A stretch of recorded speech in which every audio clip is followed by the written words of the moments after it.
Milí diváci, milí poslucháči podnikateľského podcastu Spolu lepšie rastieme.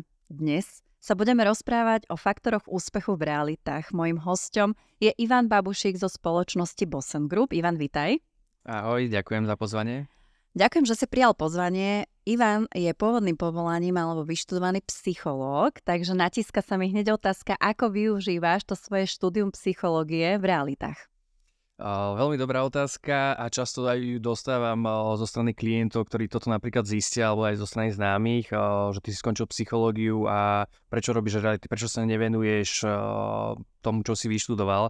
A ja hovorím presne opak, že ja sa práve tomu, čo som vyštudoval, venujem, lebo za mňa v obchode a v marketingu je tej psychológie možno že najviac. Čiže psychológia nie je len o práci, dajme tomu, s chorými ľuďmi, ale naopak je to aj o zlepšovaní a zároveň komunikácii. Čiže za mňa toto je veľmi podstatná zložka a áno, využívam ju v dennodennom živote, či už z hľadiska marketingu, alebo práve pri komunikácii, respektíve aj negociácie s klientmi. Čiže využívaš tú typológiu osobnosti pri tom, ako komunikovať s tým zákazníkom alebo ako komunikovať s obchodným partnerom? Áno, je to jedna z tých zložiek, že vníma tú druhú stranu, akým spôsobom napríklad rozpráva, snažiť sa prispôsobiť či už tempu hovorenia, ale aj hlasu a podobne. Čiže, ale toto sú len fakt iba také časti toho, ale je to oveľa komplexnejšie a tých vecí, ktoré sa dajú sledovať, je tam veľké množstvo. Vy sa potrebujete nastaviť na rovnakú úroveň s tým klientom, aby aj voči vám cítil potom nejakú sympatiu a aby ste boli v podstate na rovnakej úrovni. Čiže je rozdiel, povedzme, aj aké predajné argumenty používaš pri jednotlivých typoch zákazníka? Určite áno. Vždy samozrejme závisí aj od situácie a celkového kontextu, o ktorom sa bavíme, takže tak. Vzdelávaš tých svojich kolegov a ľudí okolo seba a dávaš im aj takéto psychologické tipy pri predajoch a pri raste spoločnosti? Áno, snažíme sa určite zakomponovať do nášho pravidelného vzdelávania aj, nazval by som to možno trikmi, ale práve tie poznatky psychológie, lebo my sa s nimi stretávame v každodennom živote a veľakrát je to o tom, že si to treba zvedomiť a robiť možno cieľane, že to nie je len náhodné, že niečo použijem, niečo nie, ale práve sa snažíme rozvíjať aj túto zložku, nazvime to obchodníckych zručností u našich kolegov. Ty si partnerom realitnej spoločnosti Bosen Group. Ako si sa dostal na túto pozíciu? Ja už o tebe troška ten príbeh poznám, ale bola by som rada, aby si nám ho troška viacej priblížil. Áno, tento príbeh je taký veľmi zaujímavý, lebo ja som predtým pôsobil v spoločnostiach, ktoré sa venovali tiež nehnuteľnostiam. Najskôr medzinárodnej spoločnosti Jones Lang LaSalle, ktorá riešila komerčné nehnuteľnosti. Následne som okolo 3,5 roka pôsobil u jedného z najväčších developerov na Slovensku v Penta Real Estate, kde som mal na starosti predaj práve tých veľkých projektov ako Skypark, rezidencie pri Mýte, Bory, bývanie, Záhorské sady a podobne. Ale v určitom čase aj u mňa nastala potreba posúvať sa ďalej a chcel som niečo komplexnejšie a chcel som sa presunúť práve na ten sekundárny trh. Ten dôvod bol aj taký, že chcel som tie reality alebo ten obchod v realitách robiť trošku iným spôsobom, ako to bolo bežné na Slovensku. Akým? Musím ti do toho vstúpiť. Mne trošku vadilo, lebo samozrejme ja som vnímal ten realitný trh a tie feedbacky zo strany klientov a mal som pocit, že v podstate na Slovensku slovo realitný maklér alebo aj finančný poradca sú skôr nadávky. Zatiaľ čo v zahraničí sú to vážne profesie, ktoré nakladajú, alebo tí ľudia nakladajú s majetkami ľudí, snažia sa im ich zhodnocovať, čiže nie je to úplne že sranda. A tu som mal pocit, že ten prístup taký nebol. Čiže moja ambícia bola po odchode práve z Penty vytvoriť si vlastnú realitnú spoločnosť a spraviť toto inak a odlíšiť sa od tých ostatných. Ale osud to zariadil trošku iným spôsobom. Nič nie je náhoda. Presne tak, súhlasím. Všetko je tak, ako má byť a niekedy tie veci vidíme až s odstupom času. Lebo jeden z mojich posledných klientov bol práve zakladateľ spoločnosti Bosen Group Michal Janči a ja som mu presne spomenul, keď sme podpisovali zmluvu na jeden byt, že tie ďalšie už budú riešiť kolegovia za mňa, že ja tu už nebudem. A z jeho sa prišla otázka, a prečo? Kam smerujú vaše kroky?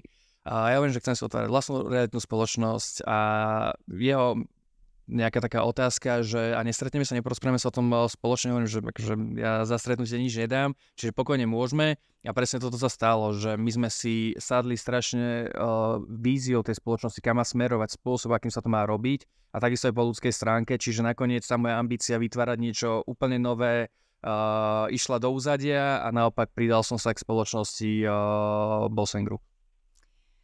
Potom si mi povedal ešte jednu takú zaujímavú vec. Kde si ty v Boson Group začínal? Ako sa začal písať ten tvoj príbeh spolupráce s Boson Group? No, bolo to také zaujímavé, lebo my v podstate sme sa od prvého počiatku bavili o nejakej manažerskej pozícii v rámci spoločnosti, na čo som bola ja pripravený, lebo bola to jedna z mojich ambícií. A zároveň ale som povedal, že nechcem, aby som tú manažerskú pozíciu dostal len na základe, že som prišiel od developera, ale že proste chcem niečo najskôr dokázať a až následne potom sa bavíme akoby o tom pokračovaní. Čiže sme sa dohodli v podstate, alebo aj taká môj nápad bol, že OK, že najskôr chcem začať naozaj ako ten realitný maklér, aby som si to otestoval, že či naozaj na tom sekundárnom trhu dokáže mať výsledky, či to bude fungovať a až na základe potom ďalej sa bavíme o tom, o nejakej pozícii manažera a podobne. Čiže toto sa aj stalo, netrvalo to síce rok, ale 3/4 roka, ale tie podmienky boli naplnené a v podstate vtedy začal ten postupný aj posun, čo sa týka mojich kompetencií, práve čo sa týka vedenia tímu, školení a ďalších náležitostí.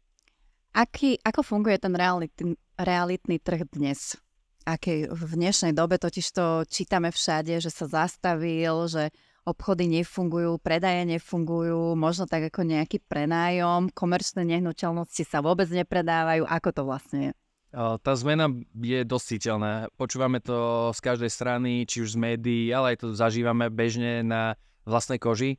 Tá situácia sa zmenila do veľkej miery predtým, ale išlo to možno že z extrému do extrému v prvých krokoch, lebo tá doba, ktorá bola predtým, všetci sa z toho tešili, že sa predávalo veľmi rýchlo, ceny rástli, ale zase malo to aj svoje nejaké negatívne dopady, to znamená, že aj do sveta reality vstupovali makléri, ktorí na to možno že nemali, alebo nemali ten prístup ku klientovi taký, ako má byť, a napriek tomu predávali aj oni. Hej. Čiže toto trošku krivilo ten trh.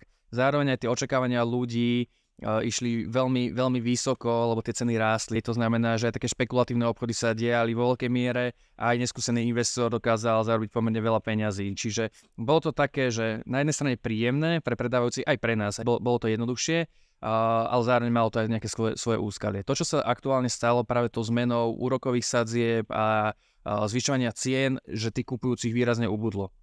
Ten trh sa zmenil. A zase ten strach, ktorý prišiel na stranu predávajúcich, že čo keď to bude padať neustále, rýchlo predajme svoju nehnuteľnosť, aby sme ešte zarobili alebo vyťahli z nej nejaké to maximum pomyselné, tak sa stalo to, že bola obrovská ponuka na trhu a strašne málo kupujúcich. Tým pádom sa aj ten trh pretransformoval z trhu predávajúcich alebo tých majiteľov na trh kupujúcich, ktorí majú teraz aktuálne výhodu. Čiže toto bol taký najväčší rozdiel.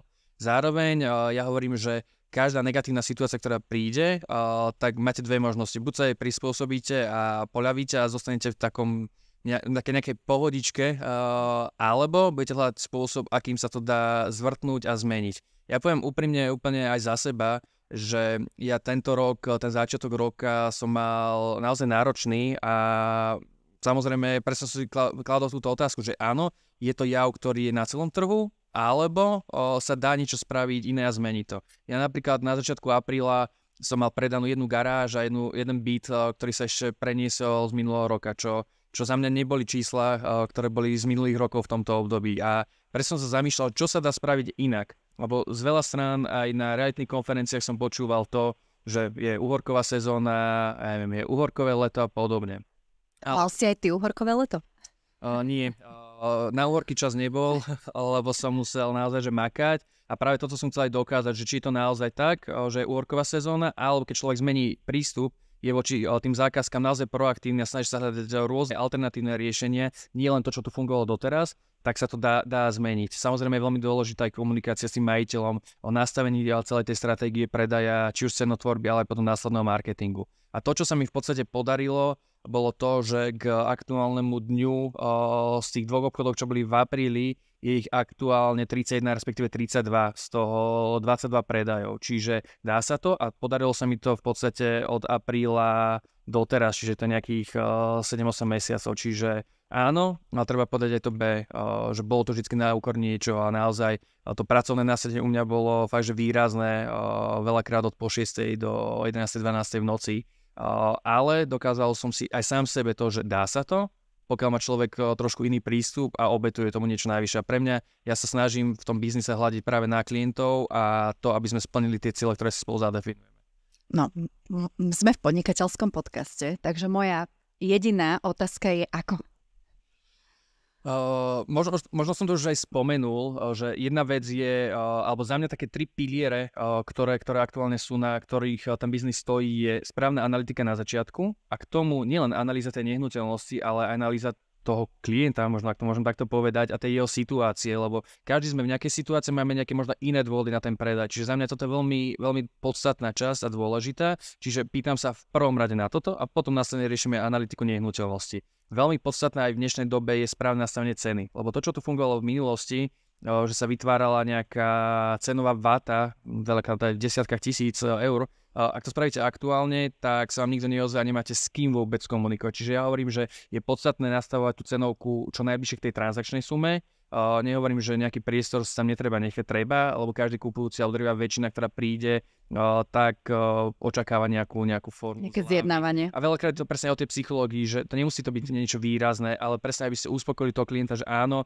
lebo to počúva z každej strany, že dá sa vyjednať zľava, tak proste takýmto spôsobom možno pomôcť. Druhou tou nohou, na ktorom stojí ten úspech v biznise, je správny marketing. Za mňa to neznamená len marketing v pravom slova zmysle, že inzercia na realitných portáloch, ale je to veľmi dôležitá vec, pričom my vždycky máme tie nehnuteľnosti na prémium, aby boli každý deň na prvej strane. Zároveň je to podporené o marketing na sociálnych sieťach a ďalších alternatívnych zdrojoch. Ale tomu všetkému predbieha ešte aj tá príprava nehnuteľnosti. A toto mnohí podceňujú. Čiže u nás služba homestaging, vidíme to reálne na číslach, že je veľmi podstatná a vy potrebujete tú nehnuteľnosť spraviť takou, aby sa odlíšila od tých ostatných konkurenčných, lebo je ich strašne veľa. A potrebuje to človeka zaujať, aby z nej išla emócia, aby človek vôbec klikol na ten inzerát a tam je potom ten krok 2, keď ho potrebujete spracovať a potrebujete mu dať dostatočný počet informácií na to, aby zdvihol telefón a zavolal vám. A to treťou, a to je práve tá zložka, ktorá tu vystúpila do popredia, je, a ja to učím aj v podstate našich maklérov, je proaktivita. Teraz nestačí, že niekto zavesí inzerát na realitný portál a čaká, že čo sa asi stane, ale naopak treba byť veľmi aktívny, pracovať s tou zákazkou, hľadať alternatívne zdroje, skade viem potiahnuť klientov. Za mňa je to veľakrát aj kooperácia s inými realitnými spoločnosťami, lebo ja som zástancom tohto, že nemusíme... V pravom slova zmysle sme konkurencia, ale nie vždy to tak musí byť a ja som zástancom toho, že nepoďme sa lakťovať, ale naopak možno hľadajme spôsoby, ako vieme v konečnom dôsledku pomôcť tomu klientovi. Čiže veľakrát je to... Ako vieš spolupracovať s inými realitnými kanceláriami? Veľmi jednoducho, ako my ten spôsob práce máme nastavený na exkluzívnej báze. Práve kvôli tomu, že chceme mať uchopený celý ten marketing a všetko, čo sa pre tú zákazku deje. Ale aj teraz akurát vytvárame taký systém, kde človek alebo ten maklér bude vedieť nahodiť zákazky, ktoré sú napríklad off-market, ktoré sa neponúkajú a na základe tohoto práve medzi realitnými kanceláriami prepájať tie obchody. My to veľakrát robíme aj u nás v spoločnosti tým, že Bosen Group aktuálne má okolo 20 maklérov len na Bratislavu, sú tam akoby ďalšie pobočky. A my veľakrát aj na poradách riešime tie obchody, že kto má čo nové v ponuke, čo prichádza do ponuky, kto má akých kupujúcich, lebo robíme aj službu agenta kupujúceho a veľakrát vieme prepojiť tie obchody a tým pádom priniesť tomu klientovi pridanú hodnotu. Čiže obdobným systémom to bude fungovať aj do budúcna, čo sa týka kooperácie medzi kanceláriami. Mňa ešte zaujíma ten marketing v realitných službách. Ty si hovoril o nejakých aj inováciách, povedzme aj o tom homestagingu, ktorý sa doteraz veľmi nepoužíval. Skús nám to troška viacej priblížiť, že akým spôsobom to vlastne funguje a u vás, že čo ste vlastne vy, akým výsledkom ste dospeli aj vďaka, povedzme len takejto v úvodzovkách drobnosti, lebo viem, že to nie je drobnosť, ale určite to veľmi akože výrazne teda nejako zavážilo pri tom predaji a pri tej kúpe, že ako to teda vy vnímate a čo odporúčate.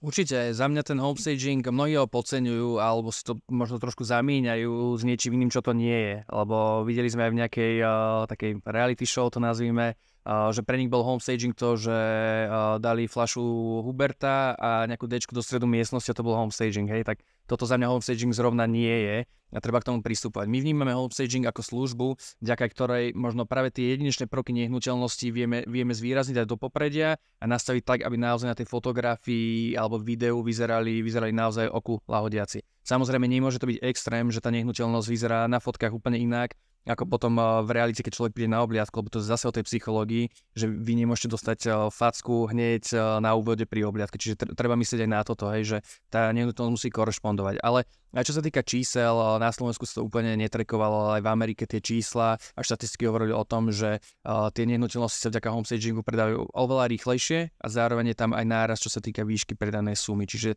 tieto dáta sa potvrdili aj nám, samozrejme tá vzorka je trošku menšia, tam to robili na tisícoch, ale vidíme tie výsledky. A preto aj tá investícia, lebo samozrejme pre nás ako realitnú kanceláriu alebo tých maklerov je to investícia, hej, lebo tá homestagerka niečo stojí, ale zároveň nám to dáva zmysel, lebo to reálne prináša tie výsledky. Ďalším takýmto prvkom, možno inovatívnym v čase, teraz to už je pomerne bežná vec, ale my sme boli v podstate počas korony jedni z prvých kancelárií, ktoré začali využívať 3D virtuálne prehliadky. A to bolo zase opäť o tom, že tá situácia zo začiatku korony neprijala, lebo boli zakázané fyzické obliadky, množstvo kancelárií začalo škrtiť budžety marketingu, alebo zase vyhodené peniaze, nemôže sa predávať a podobne. Dokonca niektoré krachovali. My sme naopak dosiahli zvýšenie násobné objemov predaja a fungovali sme napriek tomu, že to fungovanie bolo sťažené. A práve to bolo vďaka 3D virtuálnej prehliadky, kedy sme dokázali predávať nehnuteľnosti bez toho, aby to človek videl, alebo minimálne si vyfiltrovať 3 vážnych záujemcov a tých sme potom zobrali na tú fyzickú obliadku. Ale predali sme takto nehnuteľnosti aj do Ameriky a do ďalších častí aj Európy vzdialenejších. Čiže ja si myslím, že vždycky je to o tom prístupe, že čo viem zmeniť, čo viem preto spraviť, aby som našiel východisko možno aj z tých neúplne šťastných alebo jednoduchých situácií, ktoré na prvý pohľad. Oplatia sa tie 3D prehliadky robiť ešte aj teraz? Povedzme, keď už nie je ten zákaz osobných obhliadok, že už v podstate ten zákazník môže prísť na tú nehnuteľnosť? Jednoznačne áno. A využívame to hlavne napríklad, alebo veľmi prínosné je to hlavne, keď sa napríklad v nehnuteľnosti býva, hej, že majiteľi ju síce predávajú, ale ešte tam proste bývajú. A tým pádom my vieme byť efektívni alebo zefektívňovať potom tie fyzické obliadky. To znamená, že moja inštrukcia k záujemcovi ide a videli ste 3D virtuálnu obliadku? Väčšinou povedia, že nevšimol som si to. Tak hovorím, prosím vás, pozrite sa na to a vysvetlím im tú situáciu, že v nehnuteľnosti sa býva, sú tam dajme tomu malé deti, čiže aby sme boli efektívni, aby ste videli a mali predstavu do čoho idete, zaberie vám to pár minút, vieme sa prejsť buď spoločne, alebo si to viete z pohodlia domova hoci kedy pozrieť a bude to efektívne pre vás. Lebo potom sa nestane to, že príde vám niekto na nehnuteľnosť, lebo fotky niekedy dokážu skresliť. Nie každý má úplne tú ideálnu predstavu, čo kde sa nachádza. A tým pádom už sa nemôže stať to, že vám príde niekto na obliadku a povie, že a toto je takto, ja som si myslel, že to je inak. Čiže z hľadiska efektivity určite aj v dnešnej dobe a my tie 3D virtuálne obliadky využívame pri všetkých predajoch. Ako to zákazníci vnímajú? Ako máte spätnú väzbu napríklad na tieto inovácie typu homestaging, 3D prehliadky? Veľmi pozitívne, lebo... Šetrí vám to aj čas? Takto, časovo je to náročné a veľakrát sa na nás aj smejú. Ale povedzme čas v komunikácii s tým zákazníkom? Či šetrí čas, ťažko povedať. Je to podľa mňa efektívny nástroj na to, aby sa aj tú zákazku dostali, keď im to viete odprezentovať a ukázať ten spôsob a hlavne výsledky, ktoré to prináša. Čiže z tohto spôsobu, alebo z tohto pohľadu je to podľa mňa akoby efektívna cesta, ale čo sa týka šetrenia času, nie, lebo je to samozrejme niečo navyše, čo musíte spraviť, čo vás stojí čas, ľudí a nám sa veľakrát smejú, keď prídeme na homestaging pred fotením, a prídeme so 4 taškami, ako by sme sa tam sťahovali. Takže to sú také humorné pohľady a už vieme, že presne kam to smeruje, ale za mňa hovorím, je to veľmi podstatná vec a o to lepšie to je, pokiaľ sa v tej nehnuteľnosti už napríklad nebýva, že my ak to nastagujeme, tak to zostáva nielen na fotenie video, ale potom aj na samotné obliadky. Čiže to, čo vidia na fotkách, vidia reálne potom aj naživo. A hovoríš o ľuďoch, máte okolo seba veľký tým ľudí? No, myslím si, že pomerne veľký. Aktuálne v Bratislave bez nejakých pobočiek je nás okolo 20 a tie pošty sa rozrastajú. Rozrastajú sa ale nielen o maklerov, ale čo sa nám začalo paradoxne diať za posledné obdobie, rozrastajú sa aj o celé realitné kancelárie, ktoré prechádzajú akoby pod náš brand. S čím sme, poviem úplne úprimne, nepočítali ani my, alebo ten zámer tam nebol takýto. Ale pochopili sme, že asi niečo robíme dobre a zároveň teraz presne hľadáme systém, ako to nastaviť efektívne pre všetky strany a pomôcť práve možno aj tým kanceláriám. Nehovorím, že sú to kancelárie o 20 ľuďoch, väčšinou sú to možno do 5-7 ľudí, ale zároveň pre nás je to tiež také veľmi sympatické, že odložia možno nejaké svoje ego a prídu a hľadáme spoločnú cestu, ako zefektívniť ten biznis aj pre nich a zároveň, aby sme aj my budovali akoby ešte silnejšiu značku. Čím vidia tie, povedzme, menšie realitné kancelárie prínos zastrešiť sa pod nejakou etablovanejšou, väčšou, silnejšou značkou? Ja to poviem možno práve na základe reálnych skúseností, že áno, jednak je to vnímanie toho marketingu, jednak aj to, že sme získali ocenenie 3-krát po sebe realitné kancelária roka od Realitnej únie, ale zároveň napríklad pobočka, ktorá vznikala v Malackách a bola fungujúca úplne, že bez nás, ale presne tam napríklad ten dôvod bol taký, že OK, chceme robiť s väčšími developermi a tým pádom tí developeri vnímajú silnejšieho hráča na trhu, hej, a radšej budú robiť s niekým silnejším, ktorý ale samozrejme tie služby musí dodať, nie je to len o veľkosti tímu, ako možno s nejakými ľuďmi, kde sú traja makléri. Ktorí sú schopní, ale nemajú takú silne vybudovanú značku. Presne tak. A zase aj toto je opäť určitá časť psychológie, hej, že ako to klienti vnímajú, čiže my sa s tým snažíme pracovať v každej báze. To znamená, že nie len tá komunikácia s klientom, ale aj to vnímanie smerom na vonok. Čiže robíte aj developerské projekty? Robíme. Doteraz to bolo v podstate v takom, nazvem to menšom, respektíve drvivá väčšina projektov boli nejaké rodinné domy, sem tam nejaká menšia bytovka, ale teraz v podstate aj my, ako sa vyvíjame ako spoločnosť a snažíme sa to nastaviť aj nejakou štruktúrou a možno divíziou.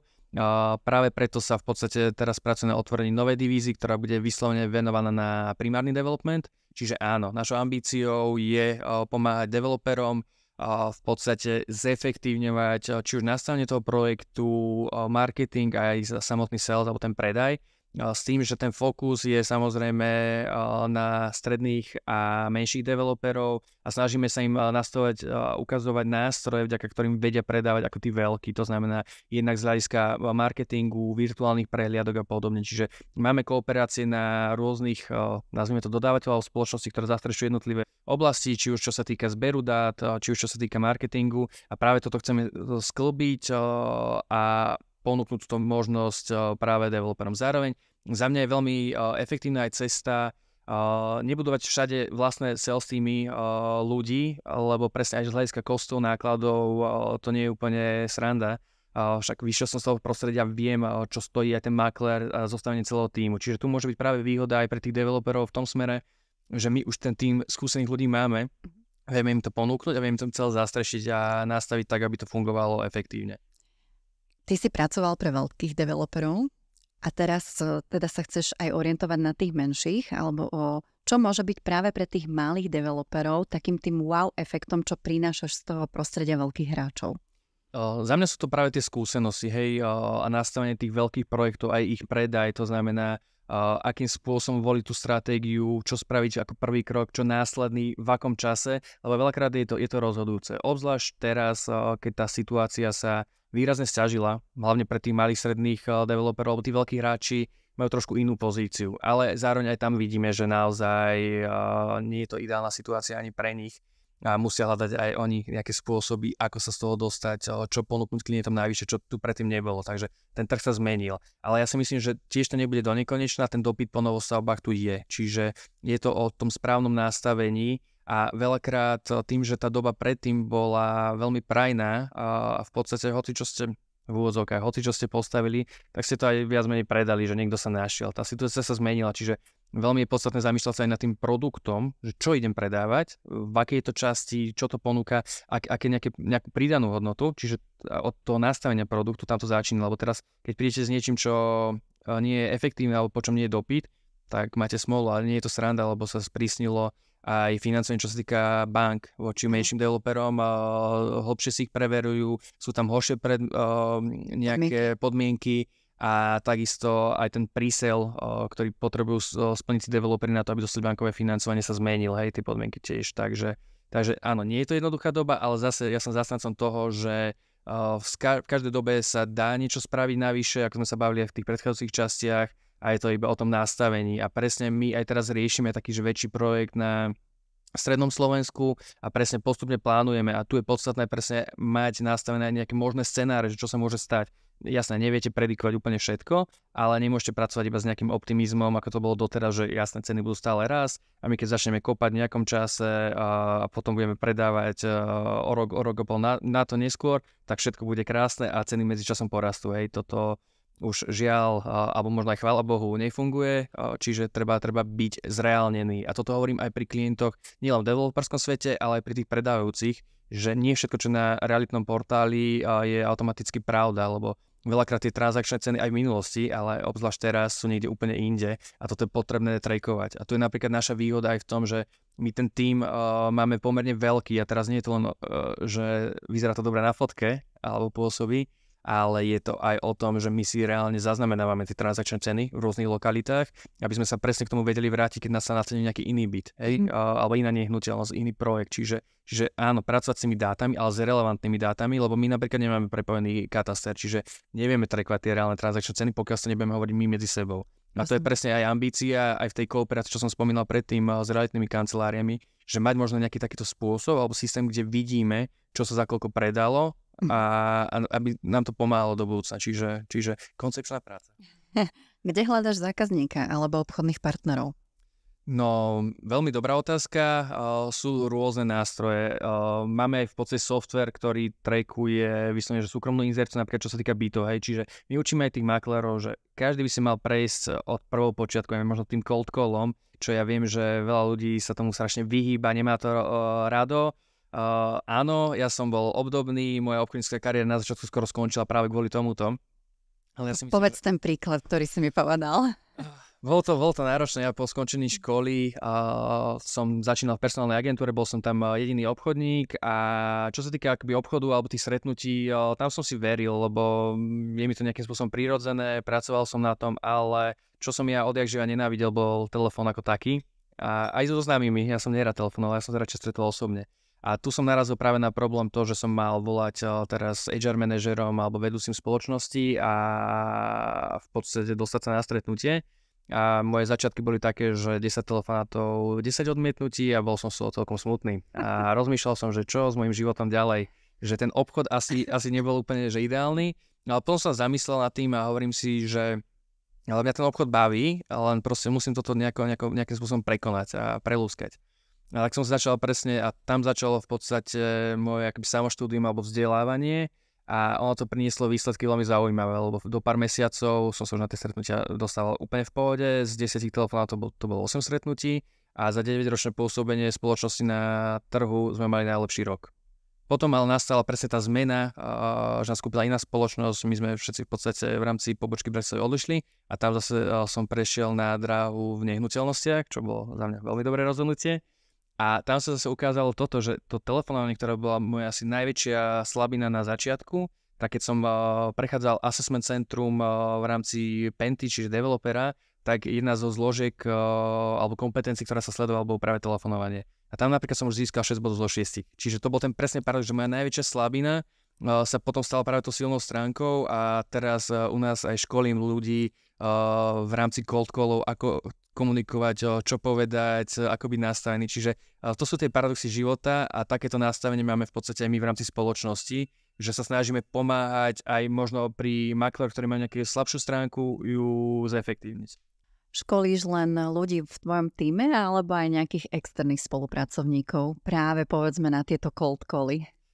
Zatiaľ je to len v rámci nášho tímu, respektíve celého Bosen Groupu, nazvem to takto. To znamená, že my sa snažíme aj práve tým pobočkám, ktoré vznikali aj v priebehu tohto roka v Nitre, v Lučenci a podobne. Tie školenia robíme celoplošne u nás na centrále, takže všetci ľudia, ktorí patria do týmu Bosen Group, tak všetci majú tú možnosť sa zúčastňovať samozrejme školení. Takže vzdelávanie je jedným z pilierov vašej spoločnosti. Určite a je to presne jeden z pilierov alebo stavebných kameňov, nazvime to akokoľvek, lebo ja si myslím, že bez vzdelávania nie je možný posun ďalej, čiže my si toto ideme veľmi u nás v spoločnosti a snažíme sa na to dbať. To znamená, že napríklad keď príde ku nám aj maklér, čiže ktorý nemal skúsenosť, ale aj skúsený, tak si musí prejsť našim vzdelávaním a tým spôsobom, ako pracujeme, aby to DNA dostal do seba, hej, aby to bolo jednoliaté. Alebo my si nemôžeme dovoliť, keď niečo budujete a snažíte sa to mať naozaj na vysokej úrovni, aby tam vznikli nejaké problémy alebo nezrovnalosti. Čiže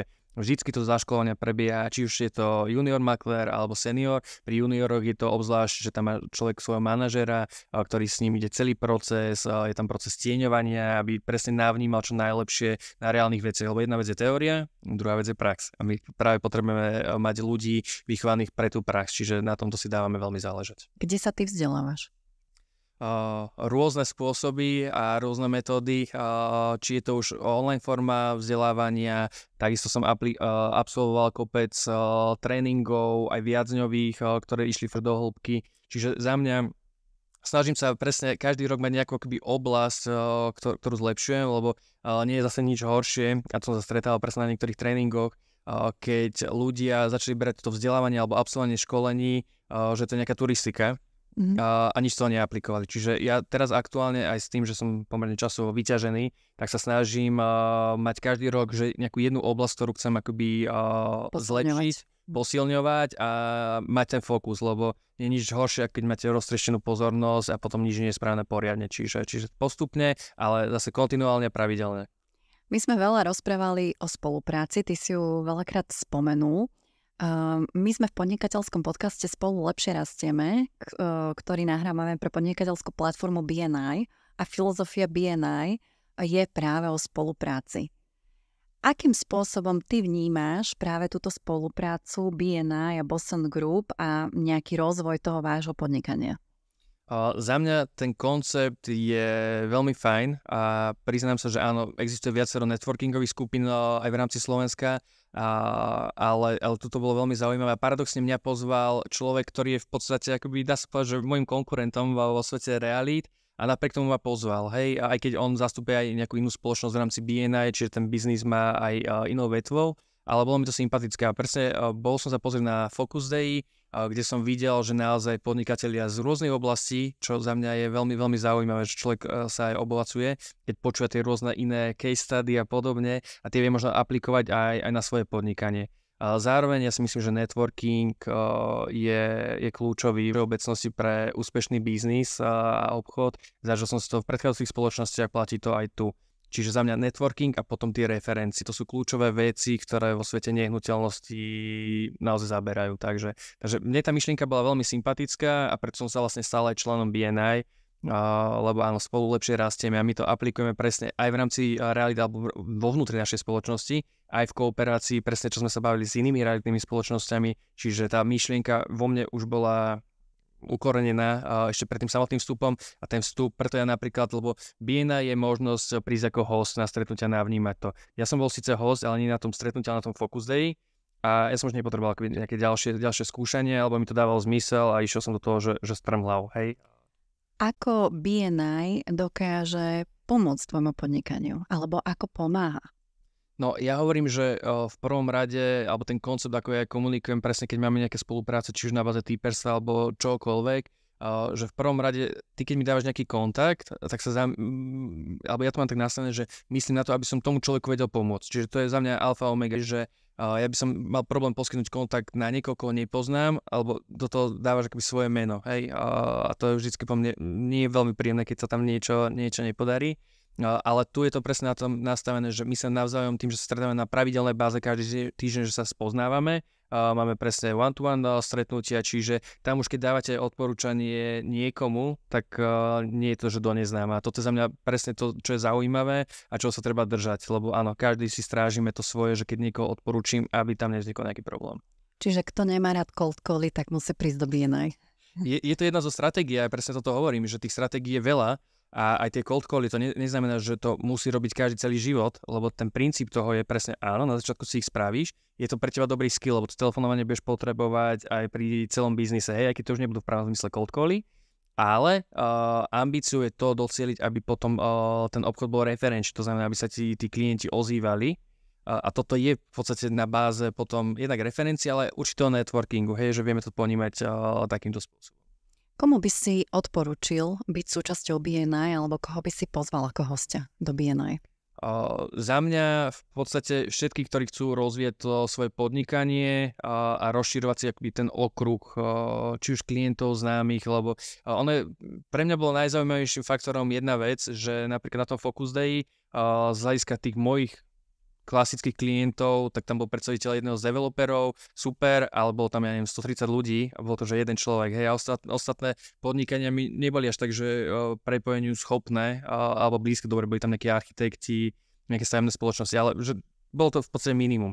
Ale paradox, a to je veľká výhoda aj BNI, že aj v rámci tej skupiny to nemusí byť človek, ktorý napríklad je architekt a pozná ľudí, ale to môže byť človek, ktorý sa venuje zdravej výžive, poviem to na príklade, ale pozná architekt alebo ten jeho klient, pozná staviteľ alebo to jeho známy alebo sused, čiže to je sila toho networkingu, že najprv sa ti to nemusí zdať, že tu nájdem nejaký svoj klient alebo niekým, s kým viem spolupracovať, ale v konečnom dôsledku to tam je, ale je to až v tom druhom stupni, hej, kontakt, nazvime to tak. Tento náš rozhovor je veľmi inšpirujúci a mňa to veľmi aj motivovalo, keď sme sa my stretli ráno a pršalo, tak sme si len povedali, že je to otázka nastavenia a ty si toho jasným dôkazom, že keď rozprávaš, tak je to naozaj len otázkou nastavenia, ako k veciam pristupuješ a hľadaš tie možnosti ako a hľadaš tie nové inovatívne spôsoby. Ako myšlienku by si možno odkázal niekomu, kto svoje podnikanie len stavia, začína, alebo možno kto teraz stojí na nejakej križovatke, alebo sa točí v nejakom kruhu, že akým spôsobom na to nahliadať, ako pristupovať k tomu? No ja sa vo svojom živote možno riadím takým, nazvime to moto, že rob to, prečo máš vášeň a už nikdy nebudeš musieť pracovať. Čiže ja sa držím asi tohto a za mňa potom aj ten človek je šťastný, lebo jedna vec sú nejaké financie, ktoré zarobí, ale za mňa presne musí to byť niečo, čo ho baví a v tom vie vytrvať dlhodobo a zároveň vie prekonať presne potom aj keď prichádzajú nejaké ťažké situácie, lebo pri prvom okamihu nezdrhne niekde inde a nezačína zase niečo odznova, ale naopak hľadá presne tie cesty, čiže za mňa asi takéto jednoduché a stručné. Ďakujem veľmi pekne, Ivan. Ja si to veľmi krásne zhrnul. Ja si myslím, že si toho dôkazom, to, čo rozprávaš, že aj to žiješ. Takže veľmi pekne ďakujem za tento inšpiratívny rozhovor a že si prijal pozvanie do nášho štúdia. Ďakujem krásne, veľmi potešením. Pre vás všetkých ostatných, ak sa vám zdajú tieto podnikateľské rozhovory prínosné, motivujúce, inšpirujúce, tak vás pozývam sledovať a počúvať aj ďalšie časti. Prosím, nezabudnite sledovať a odoberať naše kanály a takisto ich aj zdieľať ďalej. Ďakujem, príjemné počúvanie ešte a na budúce sa verím, že budeme počuť alebo vidieť zase.